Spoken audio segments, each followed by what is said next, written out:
Well, welcome back.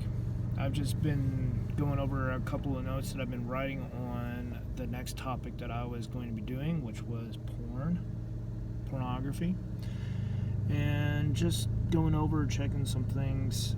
And largely, I will write down everything in the description down below that will be needed, as I will touch upon quite a bit here.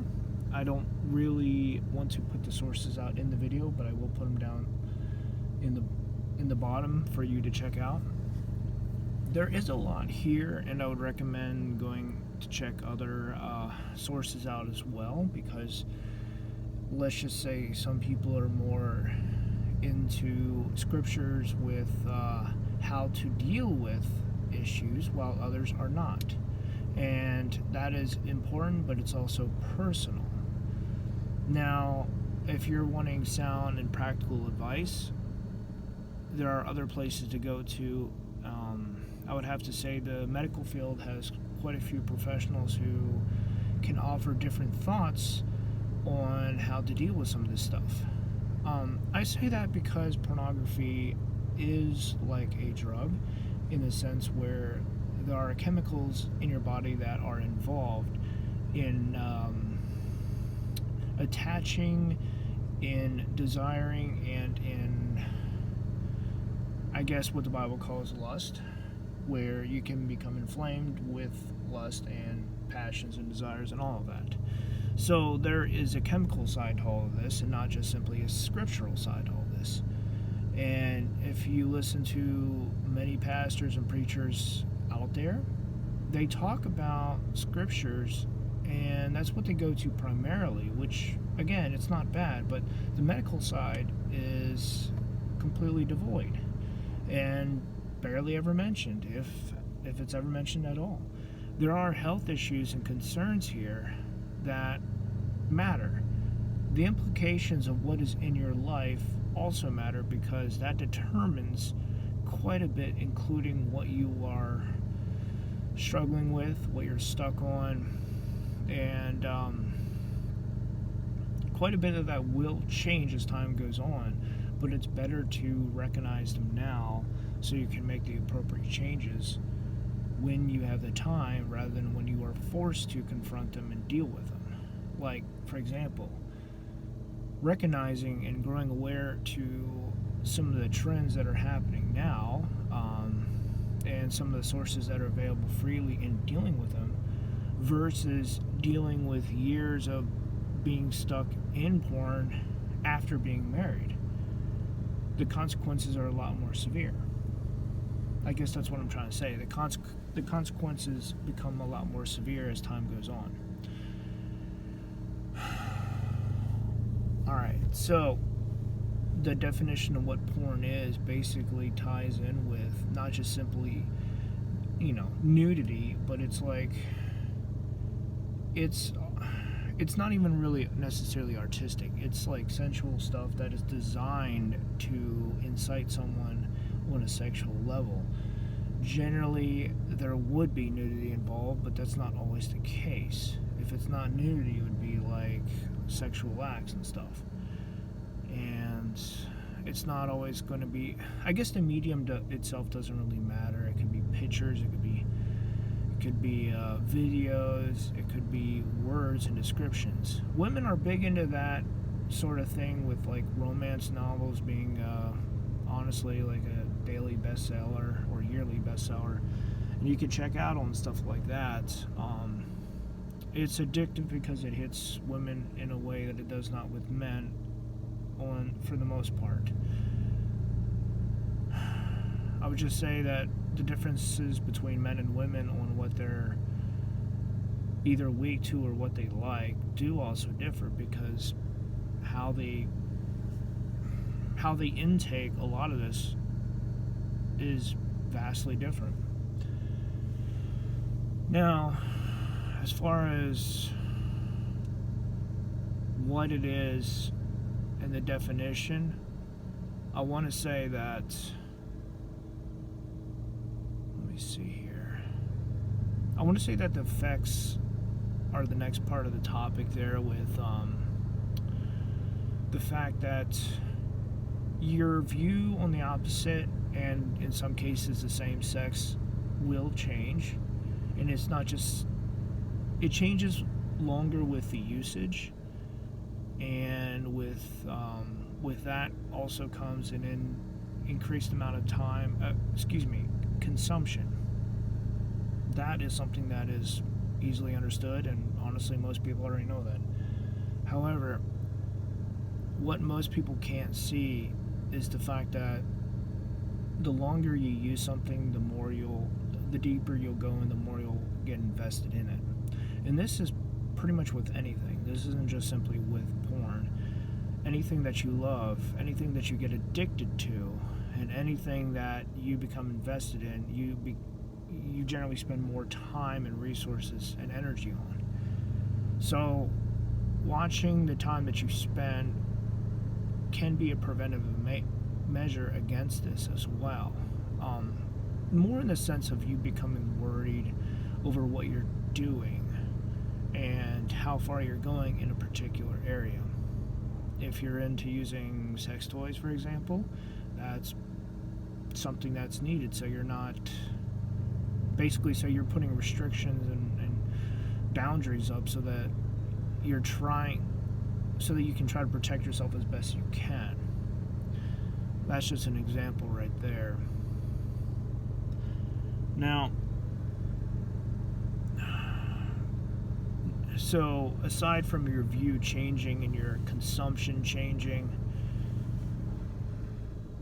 I want to say that the values you place on others, as well as things that you had once considered to be wrong or taboo, sinful, or whatever, those also change. They change more with consumption than they do with time, from what I've noticed.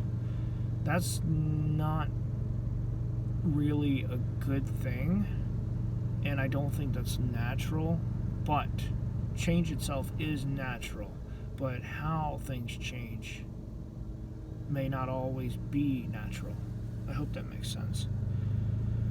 I want to say that I have spent years looking into this, and from all different sides, and there is a lot to go on. Now, in this case, I would have to say the Bible is excellent material as far as with preventative maintenance and measures and ways to protect and to kind of gear yourself up to deal with this stuff. But when it comes down to the medical side, if you have conditions and issues, I can't think of any good related examples to use here, but I know, well, that's because I don't know the different parts of the body or the brain. For example, one of the things that I do know, this is not relevant here, but the frontal lobe deals with, I had it was on the tip of my tongue. It deals with processing and feelings, I believe. So if that is somehow messed with, how your perception of whatever, basically, what I'm trying to say here, and I'm not an expert on, like said, body parts or organs or anything like that. What I'm saying is that if our imbalances in your body, in your makeup, your chemistry makeup, there's definitely things that you need to deal with. And if you don't, they're just going to get worse over time. That's all I'm trying to say. And it's different for each person, too.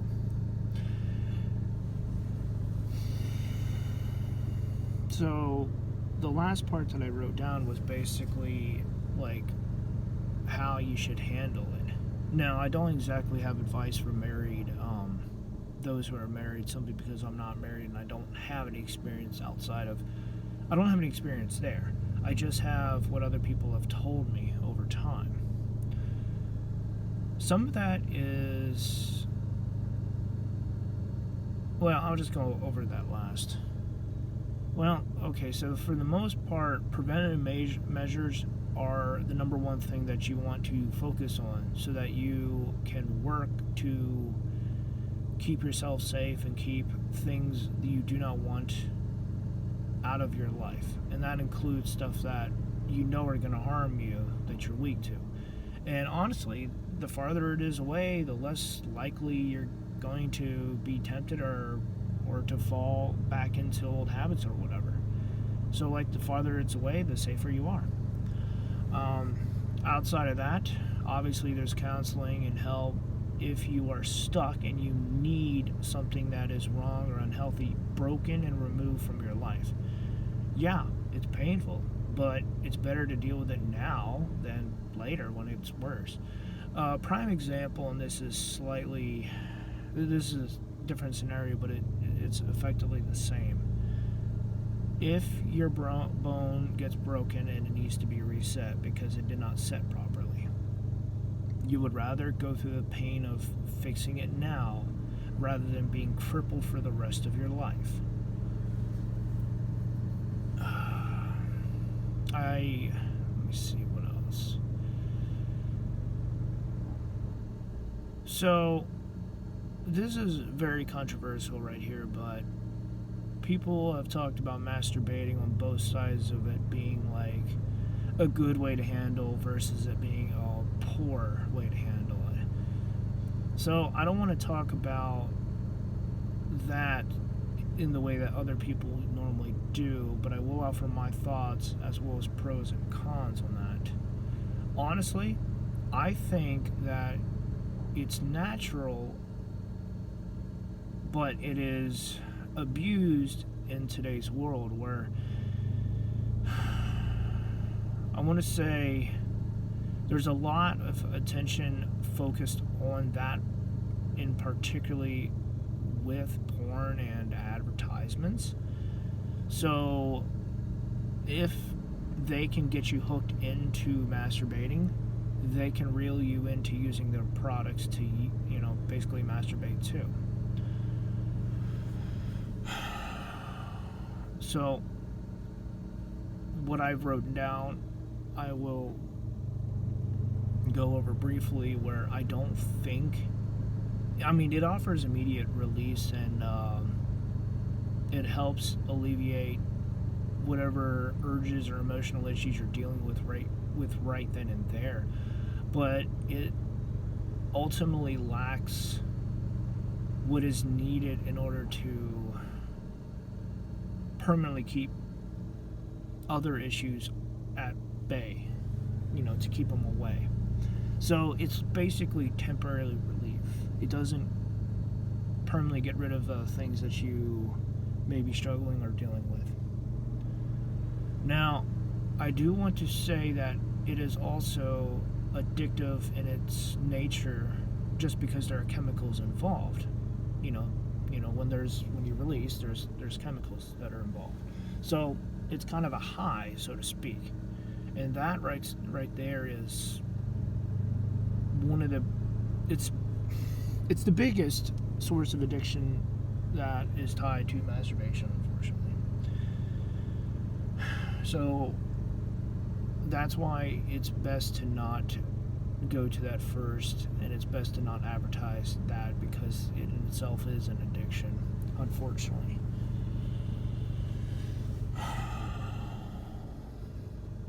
So the pros: immediate relief and I guess relaxation, and it's a good stress reliever, I guess. That's important because dealing with stress, stress just makes things worse generally. There's a point where stress can strengthen, but after that point, it becomes very negative. And you do need some relaxation, some R&R. Now, some of the cons for that is basically it's an addiction. It's it goes from being actions to being a lifestyle, and it's awful when you have an addiction like that, something that takes control of your life, where it effectively becomes your life. You could kind of think of like games of World of Warcraft being a good example of people having years of their life sucked into it, where they just, whatever they do, it's done to fuel, it's done to pay for them to be able to play the game, so to speak. And these years could be better spent elsewhere, unfortunately. However, it can take them, honestly, it could take them like up to a decade just to realize what's happened and where they are and what they got themselves into, and not just simply what it is. It's a time suck or a trap. It either takes up a lot of your time, or you wake up and you find yourself ensnared in something that you just simply cannot get out of on your own, which is where counseling and therapy and all that are actually needed. I would say everyone has this in your life in some area. It may not necessarily be sexual. It may not be, sexual and emotional. These are two big areas that a lot of people have issues with. It's either one or the other, generally speaking. So, moving on, what else you can do about this?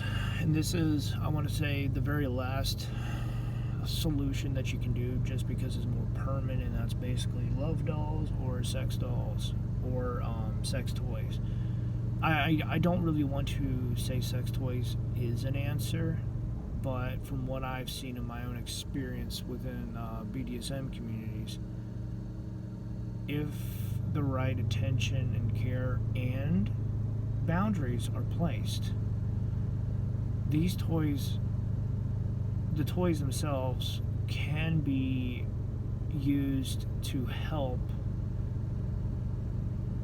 you with by alleviating what you're dealing with at that point in time, whether it be stress or urges. But they have to be kept in check, because just like pornography, toys themselves are unfortunately addictive. On top of that, they can also injure. I don't want to go into details. I just want to say that there's a side where if you abuse them or use them, that there's not a danger, there's a risk of injuring yourself. Let me see. Sex dolls, love dolls, they occupy a physical space in the way that another person would, and it's nice to know that they do not interact with you in the way that humans do. They do not respond. So whatever you do, there's basically no reaction. So in that regards, it's healthy to emotionally attach to them if that is something that is a need. And being able to go to sleep next to them has been reported by many people to help give them a good night's sleep, because it's like reassurance there. There's a practical side to them as well, in the fact that people can honestly think that there's someone else in your house by having them be like on your couch or whatever, because they're movable. Like, you can move them around and position them and stuff. So like, you can put clothes on them. So companionship is needed and extremely hard to fill. Many people use pets for companionship. This is a very tricky topic just because there's a lot that you can say about it. And scriptures themselves do not really talk about companionship outside of, like, quote unquote, the woman of your youth in Song of Psalms. It goes quite a bit into, I want to say, young women, wisdom, and breast. But yeah, as far as like love dolls and stuff like that, it there's really nothing in scriptures that talk about it. However, I want to say that it is not an actual person, so treating it like a person is not something that you need to worry about or stress over, I guess. But if you are treating it like another person, just be aware of that. I guess on the same level, you could say that, like, treating a cat or a dog as if it's like your boyfriend or girlfriend or a spouse or something like that is wrong, because they are alive, they are sentient, they are basically part of your family. You know, assuming that this is like a dog or a cat that you have, that you paid for. because there is a boundary, a level of what is appropriate and what is not. With love dolls, there are no boundaries like that. They are made to be used or to be looked at, or they're there for so many uses. Let me put it that way. So you really can't abuse them. I mean, you can break them and stuff, but you can't really abuse them because they're there to be used, so to speak. I think they are categorically listed as a sex toy itself, but honestly, it's I'm not entirely sure because I've never really done like years of research into love dolls. I just know that they cost a lot of money. They're very customizable in what they can do to you and bring to your life. Now, obviously, you have relatives and family over. You're gonna have to find ways to deal with that because it may not be a conversation you want to have. But I would say that there are ways to make it be more family friendly, as in having clothes and being able to just have it be at a permanent spot on a couch and just say, hey, it's there to deter criminals, which can very well be true. However, you have to clean them and you have to keep them sanitized and all that. So, again, when I say it's more permanent, you have to take care of them and keep them clean so you don't pick anything up when you use them, if you use them. Alright, that's basically about it. I try to keep this somewhat short. There's definitely a lot more. As far as scriptures and all that, I will put some of the bigger, more important verses down below simply to prove some points and to help show that there is some wisdom found in the Bible when dealing with all of this. Alright, until next time.